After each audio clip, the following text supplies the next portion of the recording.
સુરતમાં બીજા દિવસે પણ આવકવેરા વિભાગે તપાસ ચાલુ રાખી છે। લક્ષ્મી ડાયમંડ, અનિલ બગદાણા સહિત 30 સ્થળે આઈટી વિભાગ ત્રાટક્યું છે અને તપાસ ચાલુ છે। વસંત ગજેરા અને ચુની ગજેરાના ત્યાં આવકવેરા વિભાગે તપાસ ચાલુ છે।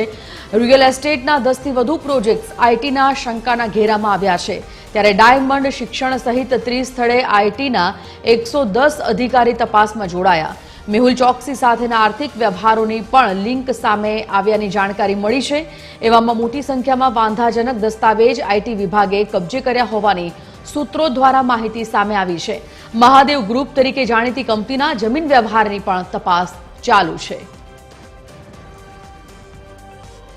સંવાદદાતા દિવ્યેશ પરમાર લાઈવ જોડાઈ ગયા છે। દિવ્યેશ, આઈટી વિભાગ આજે બીજા દિવસે પણ પોતાની તપાસ ચાલુ રાખી છે, યથાવત છે આ દરોડા?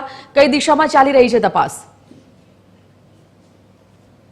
બિલકુલ, જે પ્રકારે લક્ષ્મી ડાયમંડ જે છે ત્યાં બીજા દિવસે એટલે કે 20 કલાક ઉપર સમય થઈ ગયો છે ને ત્યાં હજુ પણ જે આઈટીની સર્ચની કામગીરી જે છે તે ચાલી રહી છે ને ખુદ આ કંપનીના માલિક જે છે વસંત ગજેરા તેમણે પુષ્ટિ કરી છે કે ઇન્કમટેક્સની રેડ તેમની ત્યાં પડી છે। ખાસ કરીને જે પ્રકારે અત્યારે વાંધાજનક જે દસ્તાવેજો છે તે મોટી સંખ્યામાં એકત્ર થયા હોવાની પ્રાથમિક વિગત જે છે તે સૂત્રો દ્વારા સામે આવી રહી છે। 110 જેટલા વધારે જે આઈટીના અધિકારીઓ છે ત્યાં કંપનીની અંદર સર્ચ કરી રહ્યા છે। અંદાજિત જે પ્રકારે 25 કલાક જેટલો સમય વીત્યો છે ને 25 કલાક જેટલા સમય વીતવા છતાંય જે પ્રકારે અલગ અલગ જે દસ્તાવેજો જે છે તે તપાસવાની જે કાર્યવાહી છે તે હાથ ધરવામાં આવી છે। અને ખાસ કરીને જે પ્રકારે બેનામી જે રોકડ વ્યવહારો તેમજ જે પ્રકારે અલગ અલગ જે તેમની પેઢીઓ છે તે અલગ અલગ કંપનીઓ છે, ખાસ કરીને રિયલ એસ્ટેટ, ડાયમંડ સહિતની જે કંપનીઓ છે ત્યાં આઈટીની એક સાથે 30 જેટલી જગ્યાઓ પર રેડ કરવામાં આવી છે। ખાસ કરીને મુંબઈ, વલસાડ, સુરત એમ અલગ અલગ તેમની જે જગ્યાઓ છે તે તમામ જગ્યાઓ પર આ પ્રકારે રેડ કરવામાં આવી છે અને 30 જેટલી જગ્યાઓ પર રેડ થતાની સાથે જ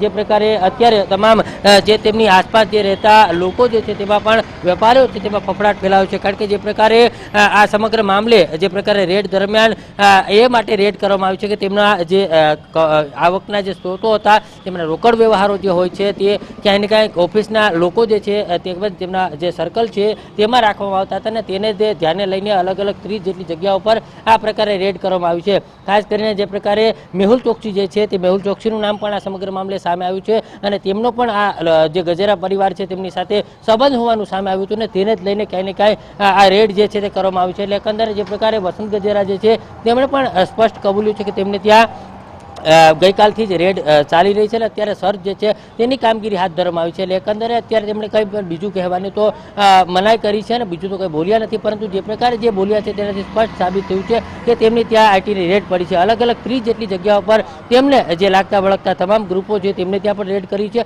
અને તમામ જગ્યાએ સર્ચની કામગીરી જે છે ચાલી છે। તેમણે પણ જણાવ્યું છે વસંત ગજેરાએ કે અમે આ સમગ્ર સર્ચમાં અને જે રેડ કરી છે તેમાં સહયોગ આપી રહ્યા છે અને બંને ભાઈઓ વસંત ગજેરા અને ચુની ગજેરા હમણાં થોડાક સમય પહેલા જ કંપનીની અંદર ફરીથી દાખલ થયા છે અને આ તમામ મામલે જે પ્રકારે રેડ કરવામાં આવી છે ત્યારે મોટા બેનામી દસ્તાવેજો, રોકડ વ્યવહાર મળી શકે અને દસ્તાવેજી પુરાવા પણ મળે તો નવાય નહીં। કારણ કે આ આખું જે 30 જેટલી અલગ અલગ જગ્યાઓ પર રેડ કરવામાં આવી છે તે પણ વર્ષો જૂની કંપની છે અને આ લક્ષ્મી ડાયમંડ સાથે જોડાયેલા છે અને તેને જ લઈને આ તમામ જગ્યાઓ પર રેડ છે તે કરવામાં આવી છે।